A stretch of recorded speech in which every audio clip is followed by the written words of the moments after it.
گزشتہ جمعے کو ہم نے الحمدللہ رب العالمین سے لے کر ایاک نعبد و ایاک نستعین تک کی تفسیر سماعت فرمائی، اور مسلسل اس سے پہلے بھی نماز کے مسائل پر اس سے پہلے کی جمعوں میں گفتگو کی۔ اس کے بعد نماز کے اندر کی جو سورہ فاتحہ ہے اس کی تفسیر کرتے ہوئے یہ دوسرا جمعہ ہے۔ آج اسی سلسلے کو ہم برقرار رکھ رہے ہیں کہ ہم نے گزشتہ ایاک نعبد و ایاک نستعین تک کی تفسیر سماعت فرمائی تھی۔ آج اسی سورہ فاتحہ کا اگلا حصہ سننے کی ہم سعادت حاصل کریں گے۔ آگے چلنے سے پہلے ابو ہریرہ رضی اللہ تعالیٰ عنہ کی روایت دیکھتے چلیں۔ صحیح مسلم میں ایک روایت حضرت ابو ہریرہ رضی اللہ تعالیٰ عنہ سے نقل کی گئی ہے کہ رسول صلی اللہ علیہ وسلم نے فرمایا کہ اللہ تعالیٰ کہتا ہے کہ سورہ فاتحہ میرے اور میرے بندے کے درمیان میں دو حصوں میں تقسیم کی گئی ہے۔ کس کے درمیان میں؟ خدا اور بندے کے درمیان میں یہ سورہ فاتحہ تقسیم کی گئی ہے۔ اس میں سے آدھا سورہ فاتحہ میرے لیے ہے، یعنی ابتدائی جو حصہ ہے وہ خدا کے لیے ہے، اور آدھا اس کے بعد کا جو حصہ ہے اللہ کے بندوں کے لیے ہے۔ اور جو کچھ میرا بندہ مانگتا ہے وہ اس کو دیا جائے گا۔ پھر رسول صلی اللہ علیہ وسلم نے فرمایا کہ جب بندہ کہتا ہے الحمدللہ رب العالمین، تو اللہ تعالیٰ فرماتا ہے کہ میرے بندے نے میری تعریف بیان کی۔ وہ سنتا ہے، دیکھتا ہے۔ جب بندہ الحمد پڑھتا ہے تو وہ خدا اسی وقت کہتا ہے کہ میرے بندے نے میری تعریف بیان کی۔ جب بندہ کہتا ہے کہ مالک یوم الدین، تو اللہ فرماتا ہے کہ میرے بندے نے میری بزرگی بیان کی۔ جب بندہ کہتا ہے ایاک نعبد و ایاک نستعین، تو اللہ تعالیٰ فرماتا ہے کہ میرے بندے نے مجھ سے دعا کی، درخواست کی۔ جب بندہ کہتا ہے اہدنا الصراط المستقیم، اے اللہ تو ہم کو سیدھے راستے پر چلا، تو حق تعالیٰ فرماتا ہے کہ یہ سب میرے بندے کے لیے ہے اور اس کو وہ چیز ملے گی جو اس نے مانگی ہے۔ سورہ فاتحہ کی دعا کے ذریعے ابتدا کی 4 آیتوں پر تو ہم گزشتہ جمعہ روشنی ڈال چکے ہیں۔ اب آخر کی 3 آیتیں جس میں انسان کی دعا اور درخواست شامل ہے۔ سورہ فاتحہ کے جو آخری حصہ ہے وہ اللہ تعالیٰ سے دعا کا حصہ ہے۔ کس طرح سے کہ ہم کہتے ہیں کہ اہدنا الصراط المستقیم، اے اللہ ہم کو سیدھا راستہ دکھلا۔ اہدی کا مطلب ہوتا ہے کہ تو ہمیں ہدایت فرما، تو ہمیں ہدایت فرما۔ اس لفظ ہدایت کی بہترین تشریح امام راغب اصفہانی رحمۃ اللہ علیہ نے بیان فرمائی ہے۔ بڑی اچھی تفسیر بیان فرمائی ہے۔ آپ کہتے ہیں کہ ہدایت کے اصلی معنی ہے کہ کسی آدمی کو اس کی منزل تک مہربانی کے ساتھ رہنمائی کر دینا، یا اس کو مہربانی کے ساتھ راستہ دکھلا دینا۔ یہاں پر دیکھیے کہ صرف راستہ دکھلانا کافی نہیں ہے، بلکہ ایک لفظ اضافہ کیا ہے کہ مہربانی کے ساتھ راستہ دکھلانا۔ آدمی کی فطرت ہوتی ہے کہ کوئی جب راستہ پوچھتا ہے تو اسے راہ دکھا دیتا ہے، راستہ دکھلا دیتا ہے، مگر یہ بڑی عجیب بات ہے کہ مہربانی کے ساتھ راستہ دکھلانا اور ہدایت کرنا۔ یہ صرف اللہ ہی کا کام ہے، اور اللہ کی ہدایت انسانوں کو بھی ہوتی ہے اور حیوان اور جانوروں کو بھی ہوتی ہے۔ فرق اتنا ہے کہ جانور میں احساس اور عقل کم پائی جاتی ہے، اور انسان کو اللہ نے عقل عطا کی ہے۔ وہ سوچ سکتا ہے، سمجھ سکتا ہے کہ اچھا کیا ہے اور برا کیا ہے۔ خود اللہ فرماتا ہے بسم اللہ الرحمن الرحیم وَإِن مِّن شَيْءٍ إِلَّا يُسَبِّحُ بِحَمْدِهِ وَلَٰكِن لَّا تَفْقَهُونَ تسبیحہم، یعنی جو کوئی بھی چیز ایسی نہیں ہے جو اللہ کی تعریف کے ساتھ پاکی بیان نہ کرتی ہو، لیکن تم لوگ ان کی پاکی کے بیان کرنے کو سمجھ نہیں پاتے۔ مگر جو خاص ہدایت ہے وہ صرف انسانوں کو انبیاء اور آسمانی کتابوں کے ذریعے ہی پہنچتی ہے۔ پھر کوئی اس کو قبول کر کے مومن بن جاتا ہے اور کوئی اس کو رد کر کے کافر ٹھہر جاتا ہے، چاہے انبیاء کا معاملہ ہو یا اللہ کے خلیفے کا معاملہ ہو۔ دونوں معاملے یا تو مومن کو انسان بناتے ہیں یا کافر بناتے ہیں۔ یہ اللہ کا قانون ہے، یہ انسانوں کا کوئی قانون نہیں۔ اس میں ایک خاص ہدایت جو اللہ اپنے بندوں کو عطا کرتا ہے وہ ہے طریقت کی تعلیم۔ شریعت کی تعلیم تو ہے ہی، مگر اس کے ساتھ ساتھ رسول مقبول صلی اللہ علیہ وسلم نے جو طریقت کی تعلیم تھی اپنے خاص جو اللہ کے نیک بندے تھے ان کو عطا کر دی تھی، اس کا اظہار نہیں کیا تھا، مگر اسی طریقت کی تعلیم کے لیے جیسا کہ اللہ نے فرمایا تھا کہ ثم انا علینا بیانا، اے محمد صلی اللہ علیہ وسلم تم قرآن کو پڑھنے میں جلدی مت کرو، اس قرآن کا بیان پھر ہم کبھی کسی سے کروائیں گے۔ تو یہ اللہ کا فرمانا وہ طریقت کی تعلیم کی طرف اشارہ تھا کہ ہم طریقت کی تعلیم بھی تمہارے امتیوں کو عطا کریں گے۔ اور ایک اسی طرح کی ہدایت اللہ نے مہدی موعود علیہ الصلوۃ والسلام کو دنیا میں بھیج کر بندوں کو دینا چاہا۔ اسی لیے حضرت مہدی موعود علیہ الصلوۃ والسلام دنیا میں تشریف لائے۔ لفظ مہدی بھی دراصل ہدایت سے ہے، جس کے معنی ہے سیدھا راستہ دکھلانا۔ مہدی کے معنی سیدھا راستہ دکھلانا یا دو آدمیوں کے بیچ میں تعارف یا پہچان کرا دینا کہ دیکھو یہ جس کی تم کو تلاش ہے وہ یہی ہے، اس طرح سے پہچان کرا دینا۔ چونکہ مہدی موعود علیہ الصلوۃ والسلام اس دنیا میں تشریف لائے تو اللہ سے بھٹکے ہوئے لوگوں کو انہوں نے اللہ کے قریب کر دیا اور اللہ کا دیدار کروا دیا۔ اگر کسی کو سیدھے راستے کی تلاش منظور ہوتی تو مہدی موعود علیہ الصلوۃ والسلام کے حال اور چال اور روش کو دیکھ کر اپنے مقصد تک پہنچ جاتا تھا۔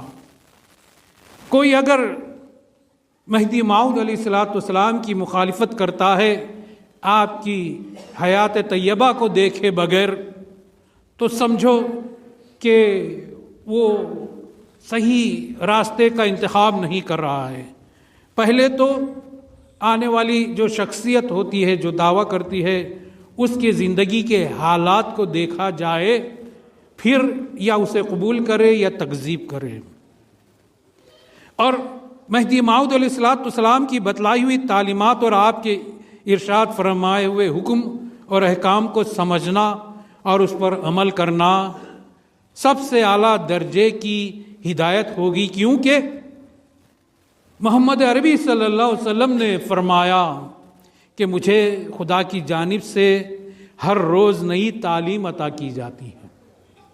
اس لیے مہدی علیہ السلام کی بتلائی ہوئی ہدایت سے منہ پھیرنا گویا اپنے آپ کو آہستہ آہستہ ہدایت کے راستے سے گمراہی کی طرف لے کر جانا ہے۔ ہدایت چونکہ پہلے مل چکی تھی، مگر پھر خلیفۃ اللہ کی بتلائی ہوئی تعلیمات وہ سمجھتا نہیں، پڑھتا نہیں، غور نہیں کرتا، تحقیق نہیں کرتا، اور بن تحقیق کے وہ انکار کر دیتا ہے، تو گویا وہ آہستہ آہستہ ہدایت کے راستے سے گمراہی کی طرف چلا جاتا ہے۔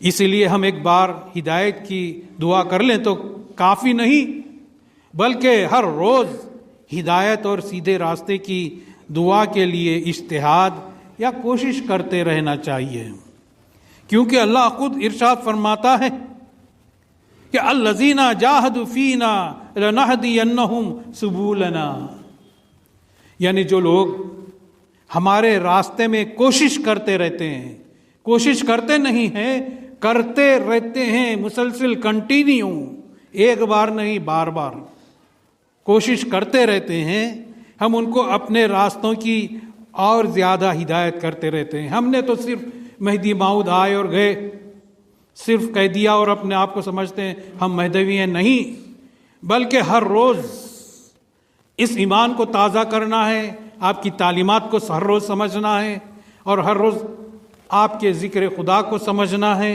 ہر روز اس پر عمل کرنا ہے۔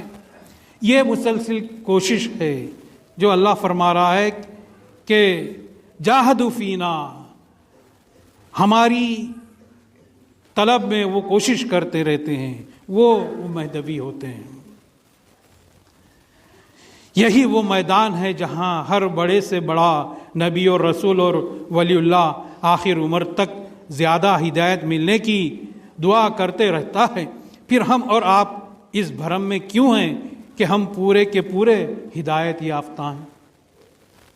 اس لیے آگے بتلایا گیا کہ ہدایت کیسی ہو، تو پھر آگے اللہ تعلیم دیتا ہے، ہم روز کہتے ہیں مگر اس پر غور نہیں کرتے۔ صراط الذین انعمت علیہم، یعنی ان لوگوں کے راستے پر ہدایت فرما جن پر تیرا انعام ہوا، جن پر تیرا انعام ہوا۔ اور پھر دیکھیے کہ اس لیے اللہ ہدایت پانے کا ذریعہ بتلاتا ہے کہ تم اپنے بزرگوں کے انعام کیے ہوئے طریقے پر عمل کرو۔ بعض لوگ کہتے ہیں کہ جو ادھر سے ادھر چلے جاتے ہیں، پلٹ جاتے ہیں، سب سے پہلا وہ اپنے گھر والوں کو کہتے ہیں کہ ہم باپ دادا کے مذہب کو نہیں مانتے، مگر یہاں پر اللہ خود کہہ رہا ہے، تعلیم دے رہا ہے، اس کی بھی مخالفت کرتے، روزانہ کہتے ہیں۔ اللہ کہہ رہا ہے کہ تم اپنے بزرگوں کے انعام کیے ہوئے طریقے پر عمل کرو۔ اس کا مطلب یہ ہے کہ جو کہتے ہیں کہ باپ دادا کے ہم اس پر عمل نہیں کرتے، تو اس کا مطلب یہ ہے کہ اللہ کی اس آیت کی تکذیب کرتے ہیں، جھٹلاتے ہیں، تو پھر وہ ایمان والے کیسے ہوئے؟ صراط الذین انعمت علیہم، ان لوگوں کے راستے پر چلا جن پر تیرا انعام ہوا۔ اللہ نے یہاں پر بتا دیا کہ تمہارے باپ دادا جو صحیح طریقہ پر چلے ہیں اور طلب دیدار خدا میں جیے ہیں، ان کے راستے پر چلو، دوسرے معنی میں ان کا وسیلہ اختیار کرو۔ ایسے لوگوں پر وہ اللہ کا کیا انعام ہوا؟ تو میرے دوستو، وہ انعام اللہ کا دیدار، اور آخر میں انسان کہیں ان بزرگوں کے عمل کو چھوڑ کر گمراہ نہ ہو جائے، اس لیے فرما دیا، یہ دعا بتلا دی کہ غیر المغضوب علیہم ولا الضالین، یعنی ان لوگوں کے راستے پر نہ چلانا جن پر تیرا غضب ہوا اور وہ گمراہ ہو گئے۔ یعنی ہم سمجھتے ہیں کہ بعض آدمی ہدایت پر رہے اور ہم ان کے پیچھے دوڑے چلے جاتے ہیں، مگر ایسا نہیں، ہدایت ملنے کے بعد بھی گمراہ ہو سکتے ہیں۔ تو اللہ نے صاف طور پر فرما دیا کہ ان لوگوں کے راستے پر نہ چلانا جن پر تیرا غضب ہوا اور وہ گمراہ ہو گئے، ہدایت سے گمراہ ہو گئے۔ ہدایت سے گمراہ کون ہوتا ہے؟ اوپر جو اشارے دے دیے ہیں اس کو صرف سمجھ لیا جس نے، وہ جو ہے ہدایت پر رہے گا۔ یہ ان لوگوں کا حال بیان کیا گیا جو ہدایت ملنے کے بعد جانتے بوجھتے اس کے خلاف عمل کر کے گمراہ ہو گئے۔ مطلب جو ان کو عقیدہ دیا گیا ہے اس سے پھر کر وہ کہتے ہیں کہ سبھی تو مسلمان ہیں، سبھی ہدایت یافتہ ہیں، وہ جدھر چاہتے ہیں اپنی سوچ عقل سے وہاں چلے جاتے ہیں، اپنے بزرگان دین کو وہ نہیں دیکھتے، تو یہ جانتے بوجھتے وہ گمراہی مول لیتے ہیں۔ مطلب یہ ہے کہ ہم وہ راستہ نہیں چاہتے جو اپنے نفسانی غرض کے تابع ہو کر عمل کرنے لگیں، یا دنیاوی یا کاروباری تعلقات کو قائم رکھنے کے لیے بزرگوں کے عمل کو چھوڑ بیٹھیں، اور دنیاوی رشتے قائم کرنے کے لیے، ان کو خوش کرنے کے لیے ہم ان کی پیروی کریں۔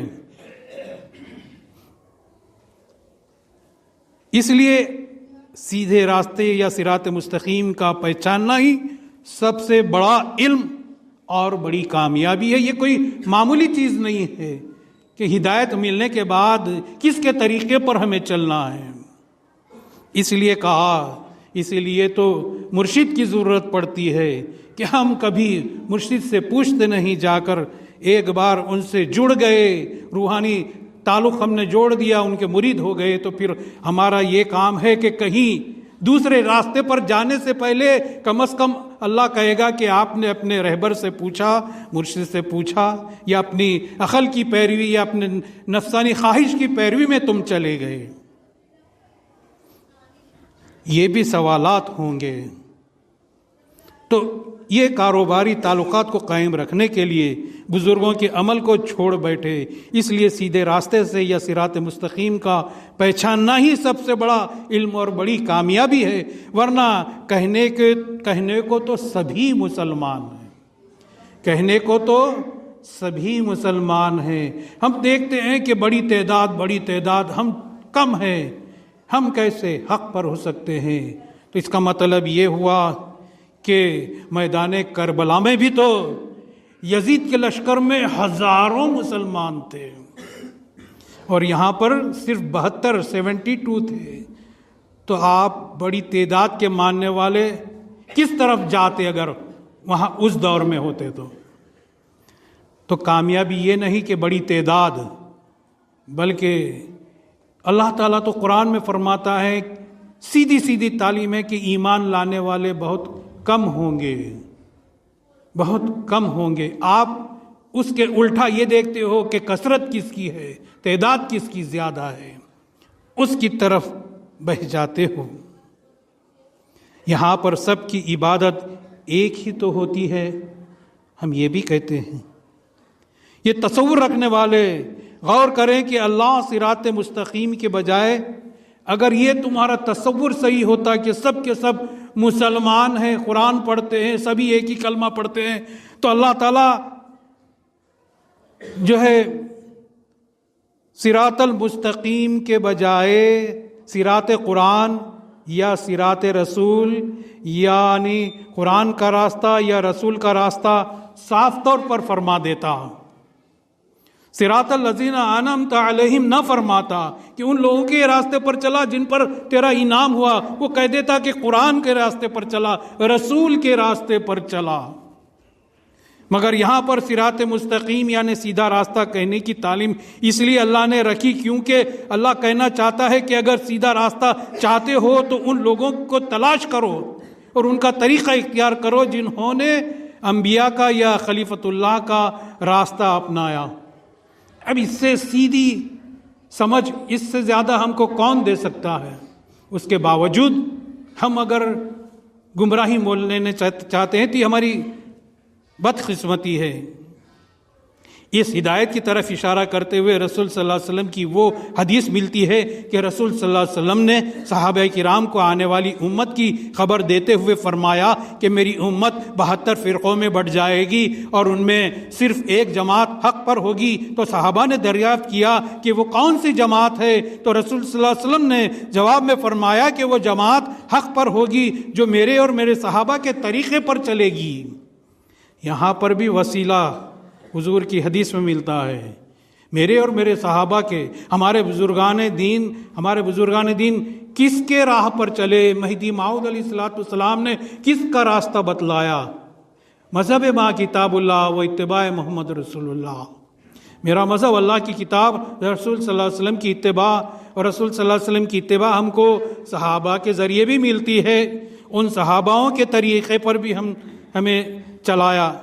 اس لیے میرے بھائیوں، اگر ہم اپنے بزرگوں کے طریقے یا خلیفۃ اللہ کے طریقے کو چھوڑ کر اپنے نفس کے کہے ہوئے طریقے پر چلیں تو نتیجہ کیا ہوگا؟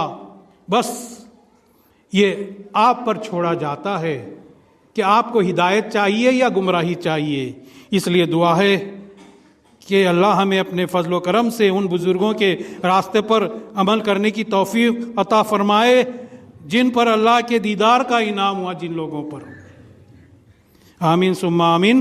بارک اللہ لنا ولکم فی القرآن العظیم ونفعنا وإیاکم بالآیات والذکر الحکیم، انہ تعالی جواد ملک بر الرؤوف الرحیم۔